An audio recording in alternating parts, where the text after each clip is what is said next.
Hi, I'm Dr. Ryan from Gentling Dental, and I'm here today to answer your questions on TMJ. Dr. Ryan, what is TMJ? TMJ actually stands for temporomandibular joints. So when people have been told or they think they have TMJ, that's actually a normal anatomical part of our body. It's the temporomandibular joints. I think what they're really thinking that they have is TMD, temporomandibular disorders, and that can be a variety of pain, symptoms, issues with the jaw functioning, issues with the muscles, headaches, neck aches. It can go on down. There's a variety of problems that can arise from TMD. How do I know if I have TMD? The best way to find out if you have TMD would be to go to a qualified dentist and have a complete examination done, and together you can sit down and talk about the symptoms and what's going on, and you can talk about treatment options, and there might be further information gathering needed. But that would be the best way to get a start on discovering what type of TMD you have and what is the best possible treatment that could be done. I had orthodontic treatment in the past. Is it possible for me to have TMD now? That's a tough question, and it gets into a lot of philosophical discussions with dentists and orthodontists, and sometimes there's camps that fight one way or another, and a lot of disagreements can happen. What we find in our office, we have a variety of orthodontists in town. Some take special attention to how the jaw joint seats in the fossa, how the jaw stays there.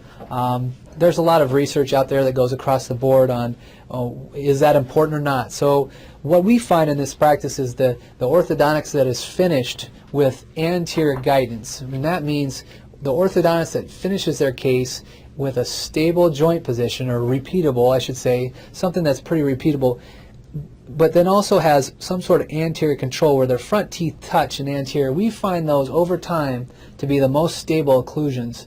We find those over time to be patients that don't report to us with TMD problems. We see that they're patients that do not have multiple fractures in their teeth, have less pain symptoms in their, it could be tooth pain, tooth sensitivities. They have less dentistry in general, which is very interesting. Whereas if we find patients that maybe were finished with orthodontics with an anterior open bite or an overjet that's just in excess, we find over time in our practice, we find that those patients will have multiple needs for crowns in the back teeth. They may end up having root canals done. They may need have teeth missing. This is, again, this is in our practice, so I'm not saying in general. So just because you had orthodontics doesn't mean that the system is in a balance.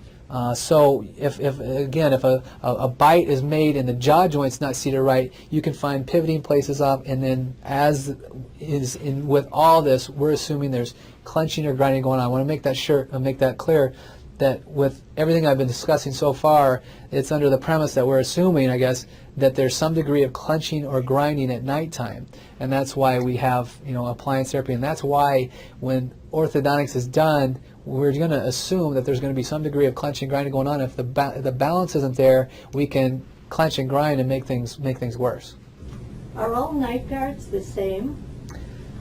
And as you see here, all night guards aren't the same. We have patients that come to us and they said they had a night guard before from a dentist and it didn't work. As we were discussing today, you can see that there's so many different kinds of night guards. And here we showed you just 5 different kinds of night guards. So every night guard should be defined by what it is doing and how it is affecting. Again, we're going to assume clenching or grinding of our teeth at nighttime. And so, so no, not every night guard is the same. They're actually very different, and what they can do for patients is quite a bit different as well. Dr. Ryan, who's qualified to treat TMD? Any dental professional is qualified to treat TMD. There's not a board certification in treating temporomandibular disorders at this time. What you should look for in your dentist would be if they have a special interest in it. I would say that you should ask a lot of questions. Ask those questions. Ask if they've taken extra courses to study temporomandibular disorders, study anatomy, study pain. There's quite a few institutions out there. The Pankey Institution, Pankey website is pankey.org. There's the Dawson Center, dawsoncenter.org. orthodontic.com. Then there's also the Spear Institute is another one that would have resources. And outside of that, there's so many excellent pain specialists that you can go to for continuing education. So that's the bottom line is anybody can treat it, but you should be very curious as to what is their extra education that they've taken.